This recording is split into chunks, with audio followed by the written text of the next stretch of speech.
Welcome back to the Mental Game Gym podcast, where we help athletes train the part of the performance that matters the most, the mind. I'm your host, Andrew Crome, and before we get into today's episode, I want to let you know that every episode from this point forward will be available both in video and in audio. So if you prefer to watch your podcasts, then you can do that on YouTube and Spotify. Just search for the Mental Game Gym. Okay, let's get into today's episode. Have you ever been behind the blocks, standing on the field or waiting for the whistle, and suddenly that voice in your head starts talking?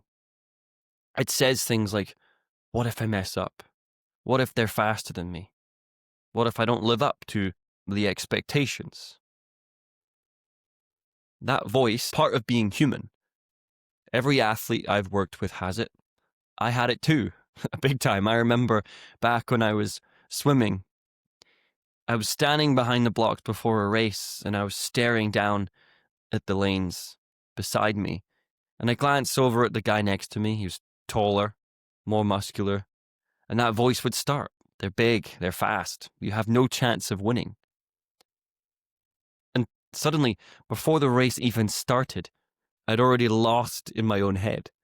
I haven't even hit the water yet, but mentally, I'd handed the steering wheel to that voice. Looking back, I can see exactly what was happening. I didn't know it then, but now I know that that voice was a passenger on my bus. Because your athletic journey, your sport, your training, your competitions, it's like driving a bus. You're the driver, and you have a destination to get to.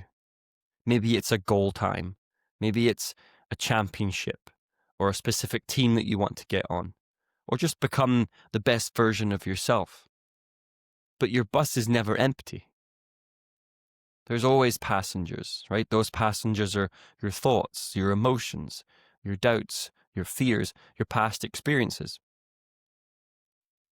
And some of these passengers are quiet and they whisper, but some, they shout from the back seat when you're trying to focus. You've got a job to do, and all you hear is them saying, you're not ready, you're tired, everyone else is faster.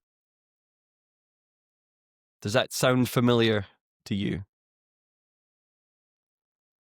Now, when those passengers start talking, most people will start to panic, and they'll either do two things. They will argue with them, or they try and push them away. They try and ignore them. And, if they're arguing with them, maybe they're saying, no, I am ready, right? Or stop thinking like that. I can do this. But that's shown that it doesn't really help. And it actually makes it worse because now you're turning your attention to something that you can't control. You're giving up space and time and energy to things that you have no control over, and it's not going to help you perform. Think about being on the bus. You're driving, but now you're turning around in your seat, arguing with the people in the back. Because you're doing that, you're not watching the road. You're not watching where you're going. And that could cause your bus to veer off the side of the road, to crash, to swerve, right? And then you lose control. And that's the same thing with a performance. If we're too focused on what's going on with the voices and the thoughts and the feelings, then we can't focus on the performance. We can't focus on what we need to do. That's when we start making more and more mistakes. And that's what I used to do, right? I lost control, and every time that voice showed up before a race, I'd start fighting it, or there'd be times where I'd try and just ignore it and push it away, and I'd lose focus on the things that mattered. My start, my rhythm, my turns, my breathing. This is what I learned since then.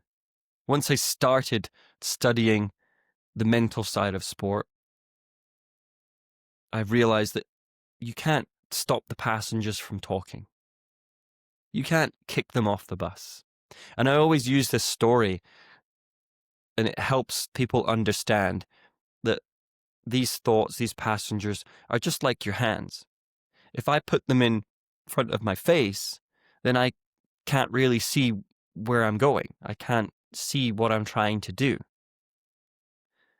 And when we fight with those passengers, this is what's happening. They're right in front of our face. I can't cut my hands off, but what I can do is stop letting them be right in front of my face, stop letting those passengers drive. I can just let them be there. I can put them down on my lap and I can just let them be there. Because I'm the driver, you're the driver, right? You're the athlete with your game face on, your hands are on the wheel, your eyes are forward looking to where you want to go. And your job is to keep driving that bus in the right direction, no matter how noisy it gets inside. And the steering wheel represents the things that you can control. So your effort, your breathing, your body language, your focus, your preparation, your nutrition, your sleep. That's your lane. That's where your power lives. So when the voice in your head starts saying they're bigger, they're faster, you can't win, you can remind yourself that's just a passenger. It doesn't get to drive. And take a breath to give yourself some space, some time, and focus what's right in front of you. Where should your focus be right now? Right? You can always ask the question, what's important now? So I say win stands for what's important now. Because if we focus on that and then act on what we have to do right in this moment, then it gives us a good chance of winning, being successful. And that's what it means to drive your own bus. Let me tell you about someone who figured that out at the highest level. Olympic swimmer Mark Tewksbury. Before he won gold, Mark was stuck chasing times and results. Every practice, every race, he was focused on the outcome. He needed to drop time to give him a good chance of winning at the Olympics, and that's what he was focused on. And it made him tighten up. And he was swimming to avoid failure instead of swimming to perform. And eventually he realized, with help, that he had to stop obsessing over the results and start focusing on the process, the controllables, right? The steering wheel. So his stroke count, his rhythm, his mindset, how he reacted to situations. So he took control of the wheel again, and then the result was that he dropped the time that he needed and won the Olympic gold. And that's what can happen when you stop letting the passengers steer and drive your bus. And this is something I wish I knew back when I was racing and when I was competing. And this is why I do what I do now, because I wish I had this knowledge, this skill set when I was competing. I really enjoy being able to give these tips and tricks to you so that you can implement them into your game, your life. Hey, there are always passengers. Even for world-class athletes, you'll hear Olympians and professional athletes talking about those voices in their heads, those doubts, those fears. The difference is that these elite performers learn to drive with those passengers instead of fighting with them.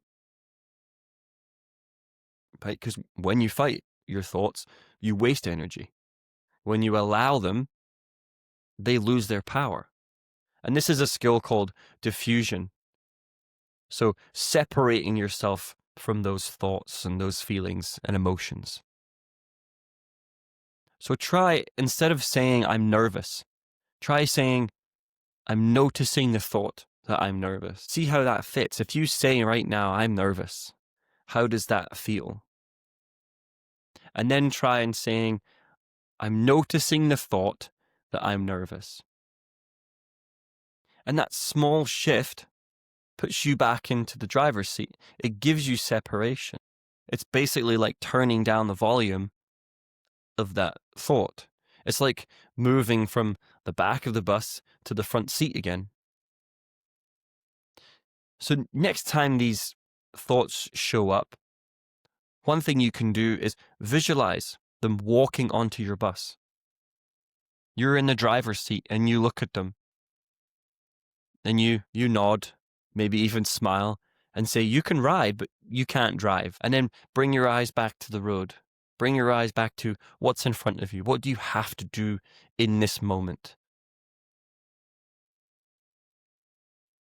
So let's make this practical, right? The best way that you can learn from these podcast episodes is to write things down. So what I want you to do is, if you can, grab a notebook or your phone. If you can't, then I want you to think this through for a minute. And then when you have the time, come back and listen to this part and then grab your notebook. So the first step is I want you to name your passengers. Write down 2 or 3 thoughts or feelings that show up before you compete. If you have more, that's great. Okay. If you don't know right now, then try and think of at least one. And then when you do think of them, come back and write them in. Right? This could be, I'm not ready. I always mess up under pressure. I need to prove myself. I need to win. I need to score. Now, the second step is give them names. And it sounds silly, but this does help. It helps you separate yourself from these thoughts and these feelings and emotions.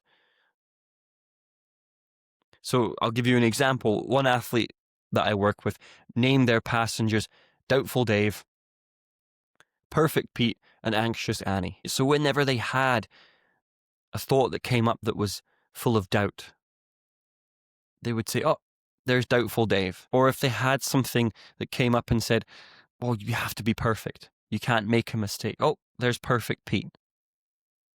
Okay. And naming them made them less scary.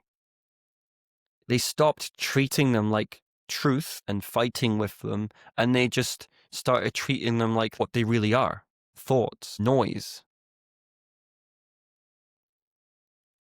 So once you've named them, I want you to move to step 3, which is practice driving anyway. So the next time those thoughts show up, don't try and get rid of them. Don't try and fight with them. Notice that they're there without judgment. Take a breath. And then you can say, oh, here's Doubtful Dave. You can ride on the bus, but you can't drive. And then bring your focus back to the controllables, to your steering wheel. What is it that you have to do right now in order to perform at your best? What do you have to focus on? What do you need to do? And action usually is the thing that really helps with being able to focus in the present moment. So think about what action that you need to do right now in this moment, and focus on that and focus on doing that. And any time that you notice that a thought comes in, again, just recognize that it's there. Okay, making space for it. It can sit in the back of the bus, and then focus back on what you have to do. And you'll notice the more that you do this, the easier it becomes. And the less you fight with those voices in your head and those thoughts and feelings that show up, and the less that you believe that they are true. And you'll start to notice, right, when you drive your bus, you'll notice that the passengers don't disappear. Maybe they still talk, but you've turned down the volume. Their voice gets quieter the longer you keep your eyes forward. And you train that skill every time you practice under pressure. So the more you do it, the better you become, the more you train that skill. So, for example, when you're training, you might catch yourself thinking, oh, I'm tired. Right? I can't hold this pace, for example. So instead of reacting to that thought and then immediately just slowing down, just notice it. There's that passenger again. And you can recognize, is this helpful for me right now? Do I need to listen to this? And if the answer is no, then go back to your rhythm, your breathing. Focus on where you need to be, what you need to do in this moment. And that's how you build mental endurance. Not by eliminating thoughts, but by learning to perform with them. One of my favorite moments working with athletes is when they finally understand this and they realize, I can feel nervous, I can have doubts, and I can still perform well. I once worked with a young swimmer who got so nervous before every single meet. She would tell me that her heart's racing, and this means that I'm not ready. This means that I'm not going to perform. So we worked through this. We worked through the bus story and she practiced it. And then at the next meet, she came back afterwards and she said, I still felt nervous. My heart was still racing. But I told myself, it's just a passenger. It can be here. I don't have to act on it. I don't have to believe it. And then she drove anyway. And she focused on what she needed to do. She didn't just swim better, but she looked lighter. She was smiling again. And that's the power of when you take the wheel back. So here's your challenge for this week. Step 1, start noticing your passengers. Write them down. Notice when they show up. Are there particular moments where they show up versus when they don't show up? What kind of events, what kind of situations are you in when these passengers show up? Because the more we can prepare for them, the more we know when they show up, then we're ready. We know what we need to do. Okay, so that's step 1. Start noticing them. Just recognize that they're there. And then the second step is starting to name them, right? Start giving yourself some separation between these thoughts or these feelings. And then the third step is to acknowledge them and tell them, well, you can ride, but you're not driving. You can sit in the back, but I'm focusing on the road. I'm focusing on the things that I need to do to get to where I want to go. And you keep your hands on the wheel.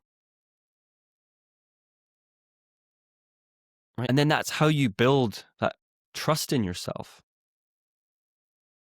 Right? The goal here isn't to have an empty bus. The goal is to drive confidently no matter who is on your bus. So the next time you walk out to compete, take a second, close your eyes if you need to, and imagine you in the driver's seat. Your hands are on the wheel and your eyes are forward. Your game face is on, and the passengers can talk. They can yell, but they don't decide where you go. You do. Thank you for listening to this week's episode. And if this episode has helped you, or if you think that somebody else should hear it, then please share it with a teammate, a coach, or a parent who might need that reminder too. Stay focused, stay steady, and keep driving your own bus. I will see you on the next episode.